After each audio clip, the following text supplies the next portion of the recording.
Never had to use one. I don't think I ever would have done, to be honest.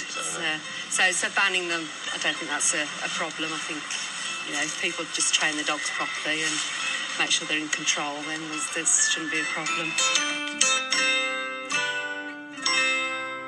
Thank you to everyone who took part in that. Dog trainer and collar advocate Jamie Penrith joined us from Plymouth, and Rachel Casey, head of behaviour at the Dogs Trust, is with us as well. She's in Glasgow. Good morning to you both. Jamie, can we come to you first of all? Because, as you heard there, the vast majority of those people we interviewed were in favour of not using these. You do use them. Can you explain how you use them and what sort of benefits they have from your point of view in terms of training dogs?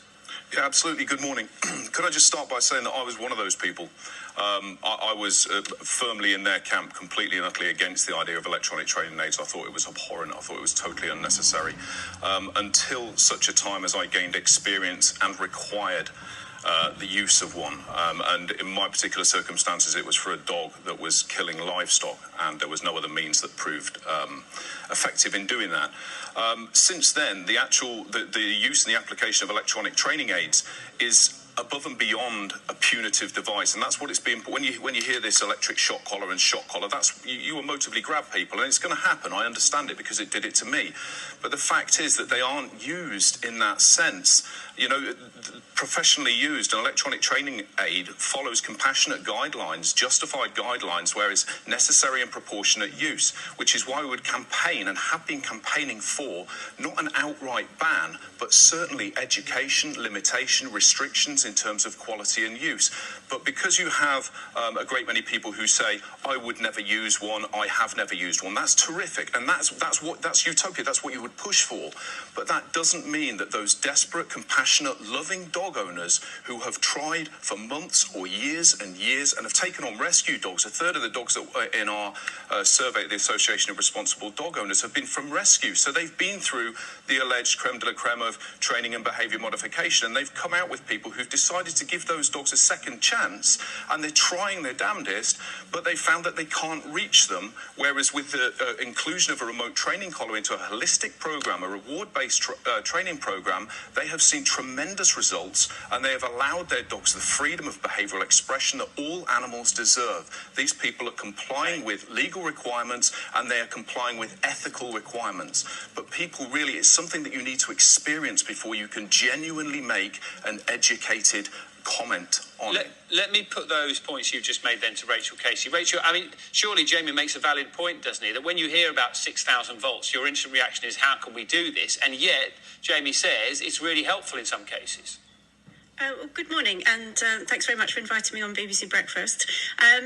We have both good research evidence and evidence from our experience in Dogs Trust that actually it's not necessary to use these devices. And I think people tend to use them because they're looking for some kind of quick fix for trying to sort out a problem that they have with their dog over a quick period of time. But actually we know from our experience that actually we can use positive reward-based training and get to the same end point, have the same effect on those dogs, but with less impact on their welfare, and have less danger of creating further behaviour problems in those dogs by using a much more ethical approach to training. And there's really good research evidence, both looking at the application of training collars during training events, been done by trainers who actually are used to using these collars and are experienced in them, as compared to positive reinforcement training.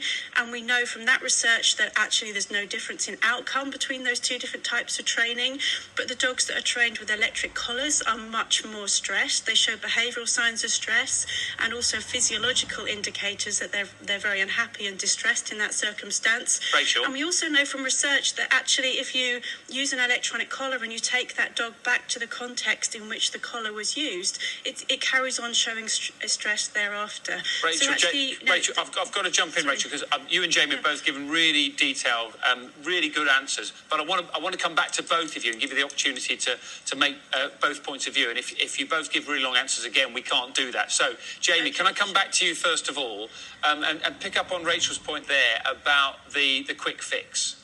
Okay, the quick fix is completely, it's incorrect. It's incorrect. There's thousands of people, I could hear thousands of voices screaming in my ears of the people that I know who have contacted me directly, who have spent years working with their dogs. I think it's, if I could just mention as well, in February this year, the government was sending out letters saying there was insufficient evidence to support a ban. 2 weeks later, at the beginning of March, there was sufficient evidence to support a ban on these punitive, barbaric devices. No further research was conducted in those 2 weeks. In beginning of August this year, a successful prosecution was taking place in Blackpool for the misuse of a bark collar. Now, what that shows, and that was basically because the collar was put on incorrectly, it was fitted incorrectly and caused an injury to the neck of the dog. That shouldn't happen, and it wouldn't happen with education, but what it shows is that the existing legislation is sufficient. The Animal Welfare Act is sufficient to cover unnecessary harm and suffering to animals through the use of training tools, whatever those tools may be. To target electronic training aids as something specific of individual legislation, it's a political skittle.